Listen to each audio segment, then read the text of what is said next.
안녕하세요. 배우자 외도로 상처 입은 마음에 독소를 빼자. 마디 마인드 디톡스의 묻지마 캔디 엘레강스 찐입니다. 오늘의 방송 제목은 남편이 외도로 이혼을 결정하는 이유입니다. 구독과 좋아요를 꼭 눌러주세요.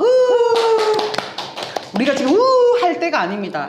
남편이 바람을 펴놓고 이혼까지 지가 결정하고 요구를 한다? 네. 그냥 뒤통수 팍 때려줘야죠. 네, 있을 수도 없는 일이죠. 있어서도 안 되고요. 네, 유책 배우자인 주제에 무슨 이혼입니까?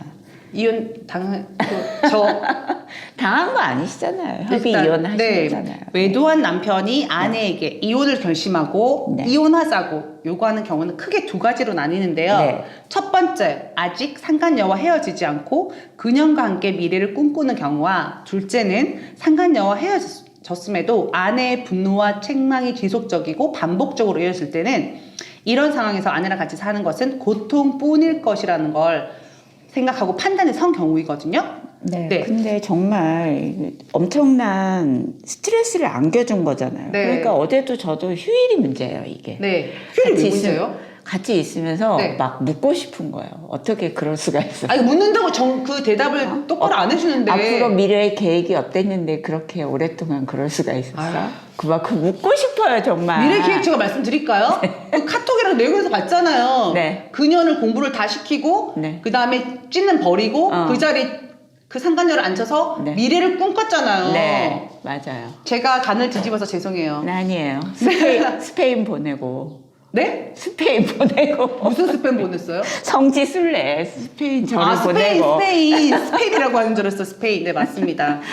네, 그래서 첫 번째 경우는 상간녀 박살과 응징으로 둘 사이를 확실하게 끊어 놓으셔야 됩니다. 네. 너무 지치고 포기하고 싶고 아내마저도 이혼을 하고 싶은 마음이 굴뚝 같겠지만, 둘 사이가 끝나지 않고 이혼을 받아들이게 되면요, 그 뒤에 후폭풍은 더 고통스럽고 아픕니다. 네, 정말 자존심이 상하고 배반감에 네, 이혼하고 싶어요, 정말. 네, 맞아요. 근데 제대로 정리시키지 않고 이혼을 하고 만약에 둘이 같이 합체를 하는 걸 봤다.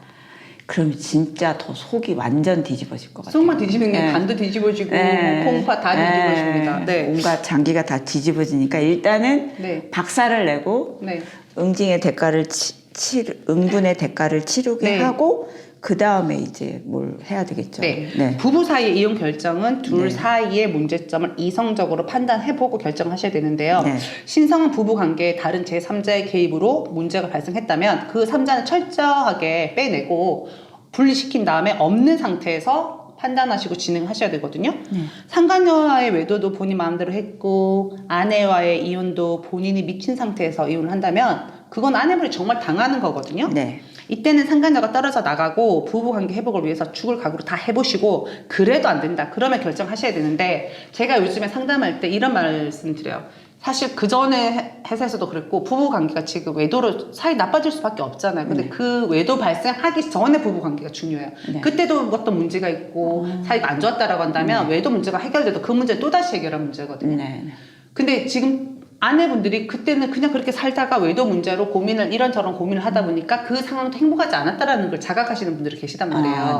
그래서 저는 웬만하면 부부관계 회복된다, 끝까지 버텨라 했는데, 근래에 제가 그 아내분이 너무 소중하고 너무 좋은 분이라 너가 행복해지길 바란다. 그래서 아내분한테 이혼에 대해서 제가 언급한 적이 있어요. 정말 못할 짓이었지만. 근데 그게 저 알거든요. 제 스스로 이혼을 말하고 어쩌고 이혼할 거 어쩌고 그건 상관없는데, 어떤 누군가가 나한테 이혼을 하라 이런 식으로 얘기를 하면 정말 상처가 되거든요. 그걸 알매도 트레이닝이 돼야 될 것 같은 거예요. 거기서 그런 상황에 대해서도 그럴 수도 있다라는 거를 배제시키면 안 될 것 같아요. 그러니까 막 아내분들이 뭐 간통죄가 없어져가지고 뭐 불리하다 이래서 뭐 불륜이 만연한다 뭐 그렇게 얘기를 하시는데 저는 예전에 간통죄가 더 오히려 이런 기회를 갖지 못하고 부부관계를 끝내거나 네, 아니면 이혼했어야 당하거나 네, 네. 그냥 이혼을 원하지 않으면 네. 당하거나 그런 네. 그건데 오히려 그게 없어지고 상간녀 소송으로 네. 상간자를 박살을 네. 한번 하고 둘이 떼어질 수 있는 시간을 갖고 네. 그렇게 노력을 해볼 수 있는 시간을 버는 거에 있어서는 네. 현재의 법제도가 네. 예, 좋은 거라고 생각이 되고 네. 좀 한 가지 위자료만 좀 올라갔으면 위자료 더 올라가야 되고요. 네, 맞아요. 아니 이것은 범죄예요. 네. 그냥 외도한 사람 잡아가야 돼요. 뭐 네. 생각 그런 거 다 필요 없어. 거짓말이 아니라 진짜 수용소 넣어가지고 네. 3년 동안 기름기 쫙 빼가지고 나와야 되고요. 신고하면 잡혀 들어가야 돼. 마약 사범처럼. 네. 이건 외도 사범이 되는 거죠. 네. 그리고 지금 찐님께서 앞에서 언급해 주셨지만 아내분들 상담하면은 딱 이런 말 진짜 많이 해요. 이혼을 했어요. 아니 이혼한 게 나쁘진 않아요. 그건 뭐냐면 자존감이 있으면 이렇게 나한테 상처 주면 안 살겠다라고 네. 생각이 드는 분은 해도 되는데 하고 나서 프사에 그년이라는 대가리 맞던 사진 올라오고 웨딩 드레스 입고 사진 찍은 거 올라오잖아요. 네. 아무리 내가 뭐 회복되고 치유됐다 하더라도 그걸 딱 보는 순간 진짜 살기 힘들 거예요. 그리고 저도 남편이 뭐 애랑 통하는데 아빠 어디 갔니? 근데 뭐 주말에 어디 뭐 친구 만나러 갔다 그러면 요 새끼 요거 또 다른 여자 만나는 거 아닌가? 이렇게 또 그런 것도 신경이 한 번씩 쓰이더라고요. 네, 맞아요. 근데 같이는 저는 못 살았을 거라고 제가 누누이 말을 하고 있고 이제 같이 사는 것도 쉬운 일은 아니에요. 아우 정말. 식단이요. 네. 정말 고통이죠. 네. 괜찮다가 이거는 또 같이 사니까 혼자 사는 것처럼 살 수는 없는 거잖아요. 네. 진짜. 네.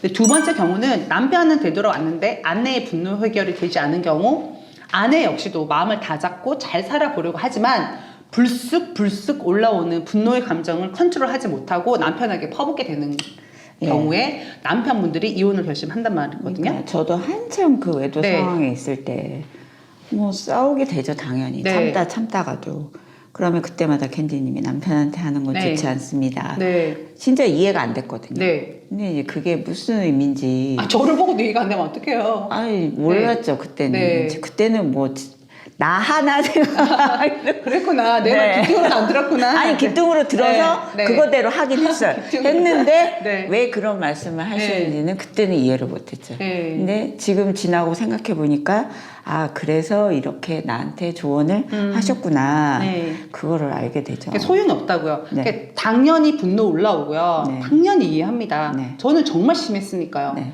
남자들이 그렇거든요. 네. 귀찮고 성가신 상황을 그닥 오래 견디지를 맞아요. 못해요. 이기적인 동물들이에요. 뭐 하루 만에 할 만큼 하지 않나 이러잖아요. 네. 생각 자체도 여자와는 차원이 다릅니다. 아내의 분노를 보고 힘들어하구나. 내가 잘못했구나 생각하는 게 아니라 저 여자가 날 괴롭히는구나, 날 죽이려고 하는구나, 이렇게 사느니 차라리 이혼하고 혼자 사는 게 내가 더 심간 편하겠다라고 마음을 딱 먹어버리는 거거든요. 네. 근데 남자가 마음을 이렇게 딱 먹어버리면 되돌아서기가 진짜 힘들어요. 그러니까요. 그럼 우리 남편이 네. 집 나간다고 막 쇼하고 그런 건 다 쇼네요. 쇼죠. 쇼. 끝이 넘는 거야. 네. 그래서 정말로 그냥 남편을 완벽한 타인 제3자로 생각하시고 내가 하소연하고 분노한다고 받아주는 게 아니라 자기 죽이려고 한다고 생각한다는 걸 아셔야 됩니다. 이성적으로 그냥 마음 진심 없이 그렇게 대하다 보면요. 차라리 예전의 관계로 되돌아 갈 가능성이 높습니다. 근데 이런 두 번째 이혼 요구는요. 정말 진심일 가능성이 높습니다. 네. 이혼에 대해서 언급할 때는 땡큐. 그거는 가능성이 있어. 아. 이혼하자 뭐 어쩌고 이렇게도 못 산다 이거는 괜찮아. 근데 조용해진다 혼자 가서 변호사 상담받고 소장 보냅니다. 저도 이런 경우 있고 대부분의 소장 받은 경우가 이런 경우예요. 예. 이혼하면 백마탄 왕자가 딱 나타나서 예? 드라마에 꼭 그러잖아요. 예, 뭐 멋진 그런 거 남자가 신데렐라 뭐 그런 거 컴플렉스 막 그런 거잖아요. 네, 근데 아이들 아빠가 최고의 남편이고요. 내 인생의 최고의 스펙을 가진 사람이라는 거를 잊지 마시기 바랍니다. 찐님. 아휴. 말씀하시소. 네. 어제도 정말 남편한테 네. 묻고 싶은 말, 하고 싶은 말이 많았지만 또, 말해봤자, 뭐, 궁금한 거에 대한 네. 정답을 얻든 오답을 얻든 네. 서로 불쾌한 말만 주고받고 싸움만 네. 될 것 같아서 참았습니다. 잘 참으셨고요. 네, 휴일마다 힘드네요. 오답이 아니라요. 그냥 그건 거죠. 남편이 좀 잘해주고 옛날처럼 그런 패턴으로 되돌아가니까 옛날에 그 상으로 회귀 본능인 거죠. 이렇게 나도 안착하고 싶고 그런 마음이 있고 그리고 내가 이런 거 물어보면은 이제 조금 변해서 그때는 성질냈지만 그래야 돼. 해주지 않을까? 약간 기대 심리가 있는데 안 해준다고요. 오답이 아니라 그냥 거짓말이 오니까 거기에 대해서 기대하지 마시고요. 네. 그리고 제가 이제 뭐 저희 남편이 스펙이 좋았거나 이런 건 아닌데 왜 최고의 남편이라고 하냐면 그냥 애들의 엄마 아빠잖아요. 네. 그거 하나예요. 그거 하나 있고 그 다음에 지금 제가 말씀드릴게요. 싱글들요. 괜찮은 사람 다 유부남이에요. 솔직히 말할게. 그리고 결혼 생활 유지하고 있는 사람 진짜 좋은 사람들이에요. 그 부부 생활에서 그냥 부딪히지 않고 잘 살아가니까. 근데 혹여나 이혼을 했어. 성질머리나 뭐 경제적인 거나 무슨 마약을 했거나 그렇게 나쁜 이유로 이혼을 한 경우라면 그 남자가 안 좋은 사람 가능성이 높고. 근데 외도 때문에 저는 피해자로 이혼을 했잖아요. 네네. 그럼 일반적인 사람들이 찾기가 쉽지가 않다고요. 그렇죠. 예. 그런 경우 있죠. 그럼 오케이. 그러면은 전부 다 유부남이니까 80%가 70%가 유부남이다. 그 다음에 싱글 중에 이혼한 사람. 그리고 원래 싱글요. 그런 애들은 데려다가 못 키워요. 그래도 이혼한 사람은 이런 가족 관계에서 사람 집도 해봤고 행사도 치러봤고 뭐 처갓집에도 해봤던 사람들인 거고 애도 키워봤고. 근데 완전 싱글로 계속 갔던 사람들요. 자유로운 영어. 자유로운 영어 진짜 많아요. 자기들이 좋아하는 것들 네, 하고. 네, 네. 근데 나이가 우리 지금 40, 50이야. 네. 그걸 몇십 년 동안 그냥 패턴을 했던 사람들은 어떻게 바뀌겠냐고요. 네네. 그러니까 웬만하면 새가 고해가지고 그 사람이랑 맞춰서 사느니 있는 사람이랑 최선을 다해서 잘 사는 게 낫지 않을까? 네. 라고 저는 생각하는 거죠. 그리고 이혼을 하더라도 진짜 뭐 외도 네. 유책 배우자한테 이혼 소송을 당하는 이런 일은 없어야 되니까 첫 번째 경우에도 다 정리시켜놓고 네. 노력해봤는데도 안 되겠다 그러면 우리가 결정하고. 그렇죠. 그게 진짜 네. 내 인생의 주체자가 되기 위해서 저는 노력했던 것 같아요. 그리고 뭐 네. 두 번째 경우도 네. 분노 해결 이것도 해봤으나 안 되겠다. 네. 그러면 우리가 결정하고 네. 주체적으로 그렇게 결정이 돼야지 이런 걸 거치면서 네. 유책 배우자가 그 이혼 소송을 제기하게 하는 일은 일어나지 않게 해야 되겠다. 안 일어나게 하려 했는데 어떡해요. 어쨌든 여러분들 지금 저희 마인드 디톡스 같은 경우 남편분 돌아왔는데 분노 해결 안 돼가지고 계속 퍼붓고 그래서 남편이 이혼 요구를 했을 때 아내분 또 상처받고 어떻게 저 사람이 결국엔 이혼 얘기를 하는구나. 그전에는 이혼 얘기는 안 하고 이혼 청구는 안 했으니까 그래도 또 믿었단 말이야. 믿지 마시라고요. 네. 믿을 사람은 나밖에 없어요. 맞아요. 아니면 그 다음에 엄마, 아빠. 엄마 아빠 돌아가셨어. 돌아가셨으면 언니? 동생. 뒤에서 피난 동생. 동생도 믿지 마세요. 왜요? 캔디만 믿으세요. 네, 네이버 카페에서 묻지마 캔디 마인드 디톡스로 검색을 해주세요. 상담 신청 많이 하십시오. 네. 상담을 통해서 여러분들의 문제 해결에 실질적인 솔루션을 진심으로 정말 제공을 해드리겠습니다. 네, 방송을 통해 배우자의 외도를 극복하는 법과 단계별 마음치유와 성장이라는 주제로 여러분들에게 다가가는 카페가 되겠습니다. Have a sweet mind detox. 다음 방송일에 우리 또 만나요. 안녕.